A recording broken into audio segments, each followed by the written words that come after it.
Okay, continuing from our last video. So during our last video, we created a Google site.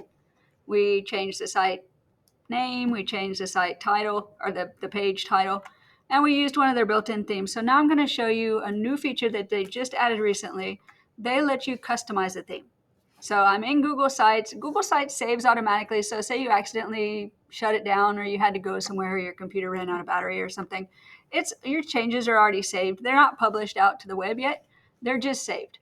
So if you click back into Google Sites, it'll be there. So, okay. Before we were using one of their built-in themes, but this new function is really cool. So this lets you create a theme. And I like that better. So my untitled thing, I'm just going to call it my theme. Very creative. Add banner image. Okay. So I can upload an image that I have, or I can take it from my Google Drive. Let's see, I don't even know what I have in here. Let me just find a picture real quick. Ooh, look, it's a bait. Okay. I can add a logo if I want. It would go up to the top of my site. I can choose my color scheme. So since I have a picture of a bay, maybe I want this one or that one, maybe even that one. Could go either way. Let's do this one. Okay, this is totally different. So before with Google Sites, you couldn't choose fonts. Like you had a seriously limited selection, but now they'll even let you choose their fonts. So I'm just going to choose that. Maybe I'll choose this for writing, medium, and it says create theme. I'm not putting a lot of thought into this because I'm trying to stay within my 5-minute limit. Okay, it's creating my theme.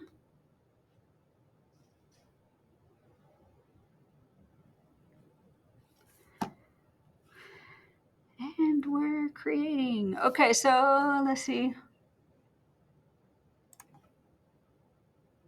Okay, so before I had selected a header image, and that didn't. So when I used my theme, it didn't automatically go there. So what I did is I went to change image and I just hit reset, and now my theme is in the background. Now notice it's kind of dark. Maybe I would want to update, maybe not. Maybe I don't like this font. Well, that's no problem. You just go, you click on it, and then you go to font. So maybe I want this one, my website. Maybe I want it bigger so I can see it better and not bold. Ta-da, my website. So this is my theme. I can change elements within my theme. So say I create my theme and I'm liking it, but then I go to put a link in and my link doesn't show up on my background. Let me just show you what I mean on this. I'm going to just put one of these in there just to have something. So you have options right now. It's got a white background, but you can select between your, like with the colors that you selected, you could put something like this instead, or you can use option 3.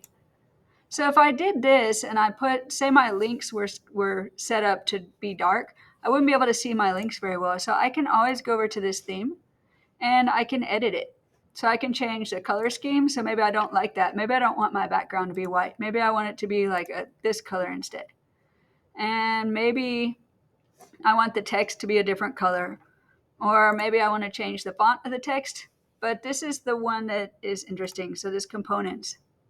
So in here, this lets you select different colors. So notice the link color is really dark. So if I'm putting that here on one of these backgrounds, that's a really, really dark link. I won't be able to see it. So I can always change this and maybe I'll make it something that's not in my theme. That way it shows up on all of my backgrounds. So I did that. So like, let's say I create a link, website link. And let's say I'm going to add a link, which we're going to do this later anyway, but just to show you. So now notice it changed the color of that, which actually isn't my regular link color, but I think it's because I have this background different. See, there we go. So that way you can change the colors of your links if they're not showing up real well. You can change those. You can change the colors of dividers that you put in. If you're putting buttons, like to click off onto different websites, you could change the colors of those. It lets you format how images go in. So right now they're adjusting for readability. I can uncheck that so that way my images, like if I put it as a header, then it shows up super bright. I kind of like that it adjusts for readability just because that way I can see my titles. But let's say I uncheck that. And then it goes back here, which is fine for this one, but let's, if I had a different color writing, it might not show up as well. So, but this is totally